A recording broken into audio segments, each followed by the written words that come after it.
Hi అండి, ఈరోజు వీడియోలో మనం స్వీట్ షాప్లో లాగే జ్యూసీగా టేస్టీగా పర్ఫెక్ట్గా వచ్చే విధంగా బాదుషా తయారు చేసేద్దాం. టేస్ట్ అయితే చాలా బాగుంటుంది. స్వీట్స్ అంటే నచ్చే వారికి ఈ వీడియోని షేర్ చేసేయండి. ముందుగా 1.5 కప్పు మైదాని తీసుకోవాలి. 2 టేబుల్ స్పూన్ల పెరుగుని వేసుకొని 1/4 కప్పు నెయ్యిని వేసుకోవాలి.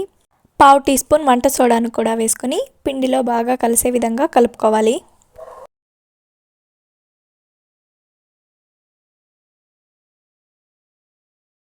చూడండి, వీడియోలో చూపిస్తున్న విధంగా నెయ్యి మొత్తం కలిపిన తర్వాత పిండి ముద్ద కడితే ఈ విధంగా అవ్వాలి. 1/4 కప్పు నీళ్ళను తీసుకొని కొద్ది కొద్దిగా వేసుకుంటూ పిండిని ముద్దగా అయ్యే విధంగా కలుపుకోవాలి. చపాతీ పిండిలాగా గట్టిగా ఒత్తాల్సిన అవసరం లేదండి, నార్మల్గా కలిపితే సరిపోతుంది. చూడండి, వీడియోలో చూపిస్తున్న విధంగా పిండిని కలుపుకొని బౌల్లో ఉంచి మూతతో క్లోజ్ చేసుకొని 20 నిమిషాల పాటు పక్కన ఉంచుకోవాలి.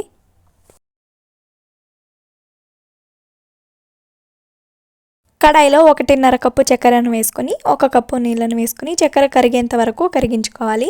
పాకం రావాల్సిన అవసరం లేదండి. చక్కెర పూర్తిగా కరిగిన తర్వాత నానబెట్టుకున్న కుంకుమ పువ్వు నీళ్ళను వేసుకుని ఒకసారి కలుపుకోవాలి. చివరగా 1 టీ స్పూన్ నిమ్మరసాన్ని వేసుకుంటే పాకం చిక్కబడకుండా ఉంటుంది. గ్యాస్ ఆఫ్ చేసుకుని దించి పక్కన ఉంచుకోవాలి. మనం ముందుగా నానబెట్టుకున్న మైదా పిండిని వీడియోలో చూపిస్తున్న విధంగా కొద్ది కొద్దిగా పిండిని తీసి పైన పెడుతూ బీట్ చేసుకోవాలి. బాగా బీట్ చేసుకున్న తర్వాత కొద్ది కొద్దిగా పిండిని తీసుకొని వీడియోలో చూపిస్తున్న విధంగా బాదుషాలు తయారు చేసుకోవాలి. తయారు చేసుకున్న బాదుషాలను పక్కన ఉంచుకొని కడాయిలో డీప్ ఫ్రైకి సరిపడా నూనెను పెట్టి నూనెను వేడి చేసుకోవాలి. నూనెను వీడియోలో చూపిస్తున్న విధంగా ఫింగర్ పెట్టగలిగే విధంగా నూనెను వేడి చేసుకుని గ్యాస్ ఆఫ్ చేసుకోవాలి.